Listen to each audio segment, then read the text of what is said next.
దేనిలో బెటర్ వస్తాయి? ర్యాపిడోనే బెటర్ ఉంది ఇప్పుడైతే. టెక్నిక్స్ కొంచెం బెటర్ ఉంటాయి. మరి బయట ఆటో విడిగా ఏమైనా తోలుతారా? విడిగా ఎవరు దొరుకుతారు మేడం? ఎందుకు అట్లా? అంతా ఆన్లైన్ చేస్తున్నారు కదా, అట్లా ఎవరు. కేవలం ఆన్లైన్ రావడం వల్ల తగ్గిందంటారా ఆటోలో నార్మల్ గా ఎక్కే పీపుల్, లేదంటే ఫ్రీ బస్ వల్ల కూడా ఏమైనా ఛాన్సెస్ ఉన్నాయా? ఫ్రీ బస్ వల్ల చాలా డౌన్ అయింది. లేడీస్ చాలా మంది, కొందరు అంటే మిడిల్ క్లాస్ వాళ్ళు చాలా మంది ఫ్రీ బస్ అని చెప్పి ఆటో అంటే ఇట్లా ముగ్గురు షేర్ చేసుకునే బదులు వాళ్ళు బస్సులు ఎక్కిపోతున్నారు. ఫ్రీ కదా.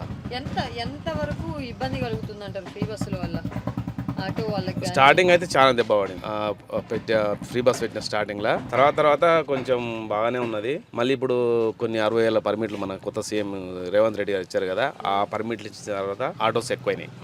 ఆ పర్మిట్ల వల్ల మీకు కలిగిన లాభాలు? మాకు లాస్ ఆటోలు ఎక్కువైనాయి కదా మేడం. 60,000 పర్మిట్లు ఇచ్చిన తర్వాత ఆటోలు ఎక్కువైన తర్వాత బుకింగ్ తక్కువ అవుతాయి కదా. ఫ్రీ బస్ వల్ల డిస్టిక్ ఆటోలన్నీ సిటీకి ఎంట్రీ అయినాయి. ఆ డిస్టిక్ ఆటోలని అసలు ట్రాఫిక్ వాళ్ళు ఆపట్లేదు. వాళ్ళు ఇంతకుముందు నో ఎంట్రీ అని చాలా వేసే వాళ్ళకి. ఇప్పుడు డిస్టిక్ ఆటోలు నడుస్తున్నాయి, అన్ని ఆటోలు నడుస్తున్నాయి, అన్ని టౌన్లోకి వచ్చేసినాయి. వాళ్ళ ప్రాబ్లం వాళ్ళేంది, మాకు ఫ్రీ బస్ వల్ల మాకు బయట దందా లేదు అని చెప్పి వాళ్ళు సిటీలోకి వస్తున్నారు. కరెక్ట్ గా యాప్స్ తో పని లేకుండా మీరు ఆటో తోలి సంపాదించుకొని ఎంతకాలం అయింది? అంటే యాప్స్ తో పని లేకుండా, అంటే యాప్స్ ఉన్నాయి కాబట్టి అట్లన్నా అవుతుంది అనుకోండి ఏదో ఒకటి.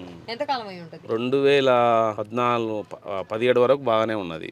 అప్పుడే మినిమం 50 రూపాయలు 40-50 ఇచ్చేది. ఇప్పుడు అదే 50 ఇస్తున్నారు. 2012లో కిరణ్ కుమార్ రెడ్డి ఉన్నప్పుడు 13లో కిలోమీటర్ 12 ఉండే అప్పుడు. ఇప్పుడు అదే 12 రూపాయలు ఇస్తున్నారు ఈ యాప్ వాళ్ళు కిలోమీటర్ కి. ఎన్ని రేట్లు పెరిగినాయి అప్పటి నుంచి ఇప్పటి వరకు? అన్ని కూరగాయలు అప్పుడు 20-30 రూపాయలు కేజీ ఉంటే ఇప్పుడు 100 రూపాయలు అయినాయి. అన్ని అట్లే పెరిగినాయి. కానీ ఓన్లీ ఆటో వాళ్ళకే వీళ్ళు రేట్ తగ్గించిస్తున్నారు. ఎవరిని అడిగిస్తున్నారు వీళ్ళు? మమ్మల్ని కాంటాక్ట్ చేసి మీకు ఎంత గిట్టుబాటు అయితే వీళ్ళు ఎవరు అడగట్లే ఎవరు. ఊబర్ గానీ ర్యాపిడో గానీ. అదే ఇప్పుడు పీక్ అవర్స్ లో ర్యాపిడో వాళ్ళు కొంచెం మేము బుకింగ్ తీసుకోకపోతే 20 యాడ్ చేస్తారు. ఇట్లా మేము తీసుకోకపోతే 8 కిలోమీటర్స్ వస్తుంది, 127 ఇస్తున్నాడు. మేము తీసుకోలేము, ఎమ్మటే యాడ్ 20 చేస్తాడు. అట్లా కొంచెం పర్వాలేదు ర్యాపిడో పీక్ అవర్స్ లో. ఊబర్ లో అయితే మరీ దారుణంగా ఉంది. మీరు తోలే ఈ ఆటో మీద మీకు పర్ డే ఒక 500 మిగులుతాయా? ఇగో మేడం, నేను పొద్దున ఉదయం 11:30కి ఆన్ చేశాను. ర్యాపిడో ఎంత చూడండి, 200 అయింది. చూడండి, ఇక 3 కిలోమీటర్ వాళ్ళే 57 రూపీస్ ఇస్తున్నాడు ఊబర్. వీళ్ళు కాల్ చేశారు, నేను పొద్దున వీళ్ళకి సమాధానం చెప్పినాను. ఇక 221 అయింది చూడండి. ఇప్పటి వరకు 201 రూపాయలకి మీరు ఆటో తోలారు. టైం ఎంత అయింది? 247 అయింది. ఇప్పుడు 200 అయింది. ఇప్పుడు ఈఎంఐ అయిపోయింది కాబట్టి నాకు పర్వాలేదు అనుకో. చాలా మంది కొత్త ఆటో కొంటారు, వాళ్ళకి ఈఎంఐ అంటే 10-12 వేలు ఉంటుంది. ఈ రెంట్ కట్టుకోవాలి, ఫీజులు. సంపాదించిన ఇప్పుడు ఆటో మీద ఆయిల్ ఖర్చులు పోయి అన్ని 500 వస్తాయేమో మహా అయితే. సాయంత్రం వరకు కష్టపడితే మిగిలితే 500 మిగిలొచ్చు. 500తో ఇల్లు ఏం గడుస్తుంది? 500తోని ఇక మేము రెంట్ కట్టుకోవాలి. 5-6 వేలు సింగిల్ రూమ్ అయితే. సింగిల్ బెడ్రూమ్ అయితే 7-10 వేలు ఉన్నది. వాళ్ళు ఫీజులు కట్టుకోవాలి. మా పిల్లలు అంటే పెద్ద చాలా మంది పిల్లలు చిన్న వాళ్ళు ఉంటారు కదా మేడం. అంటే ఆటో యూనియన్ వాళ్ళు ఈ మధ్య కాలంలో మీరు కాస్త ధర్నాలు చేయడం అవి కూడా ఏదో చేసి 3 సార్లు చేసినాం కదా మేడం. ఈ యాప్ల గురించే కదా, ఈ అమౌంట్ గురించే కదా. తక్కువ ఎర్నింగ్ ఇస్తున్నారు మాకు గిట్టుబాటు. ఆ రోజు ధర్నా చేసిన రోజు ఫుల్ డిమాండ్ 4 కిలోమీటర్కు 200 అట్లా ఇచ్చారు. ఇప్పుడు ఆ ఒక్కరోజు అది కూడా మధ్యాహ్నం వరకే. ఆ ఒక్కరోజు చేస్తారు. ఎప్పుడన్నా పండుగలకి ఊర్లలో బాగా ఆటోలు వెళ్ళిపోయినప్పుడు వాళ్ళు అప్పుడు ఎక్కువ ఇస్తాడు. అదే విధంగా ఎప్పుడు ఒక తీరుకి ఇస్తే బాగుంటుంది మేడం. యాప్ల సంగతి అంటే తీసేయండి. గవర్నమెంట్ మిమ్మల్ని ఎంతవరకు పట్టించుకుంటుంది? గవర్నమెంట్ 12,000 ఇస్తున్నది కూడా అసలు అది లేనే లేదు, స్కీమే లేదు. మా గురించి అసలు పట్టించుకోవడం లేదు. అంగి లేకపోతే ఫోటో కొట్టి 130 రూపాయలు చాలని ఇస్తున్నాడు. మాకు ఆపి అంగేసుకోవాలని చెప్తే కూడా వేసుకుంది మేము. అట్లా ఎక్కడ నిలబడితే అక్కడ సిగరెట్ కొట్టేస్తున్నారు.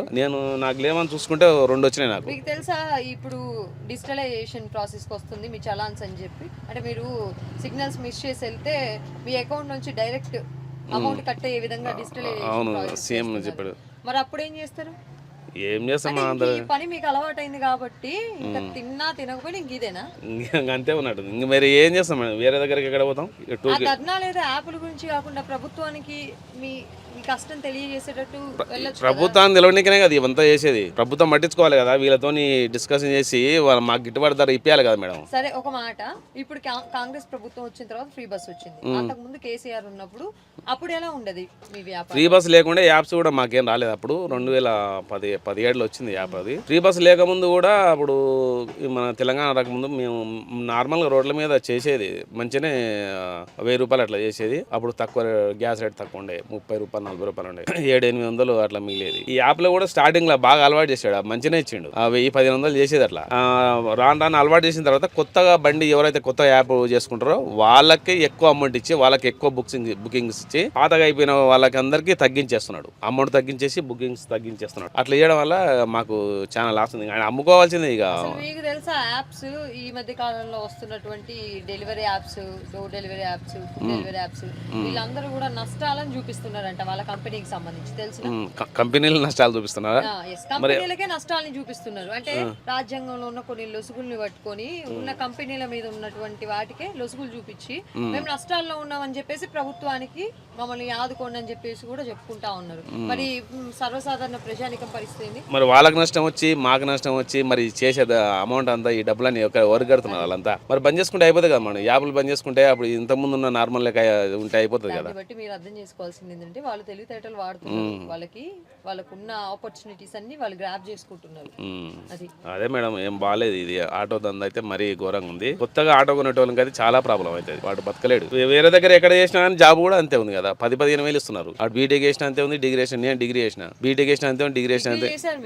డిగ్రీ చేసిన 96లో డిగ్రీ చేసిన, 2013లో తీసుకున్నాను ఫస్ట్ అప్రిసిటీ ఒకటి. అప్పుడు రోడ్డు మీద ఎట్లా ఎవరెవరు ఆపుతుండ్రి, ఇప్పుడు అసలు ఎవరు ఆపట్లేదు. ఇప్పుడు ఎవరు ఆపట్లేదు. ఇంట్లో కొడదామంటే మాకు గిట్టుబాటు ధర కాక పోవట్లేదు. మేము అంత దూరం పోతే మాకు గ్యాస్కి అవుతుంది. 3.5 కిలోమీటర్లు ఉంది, 50 రూపాయలు చూపిస్తున్నాడు. 8 కిలోమీటర్లు 120 రూపాయలు చూపిస్తున్నాడు.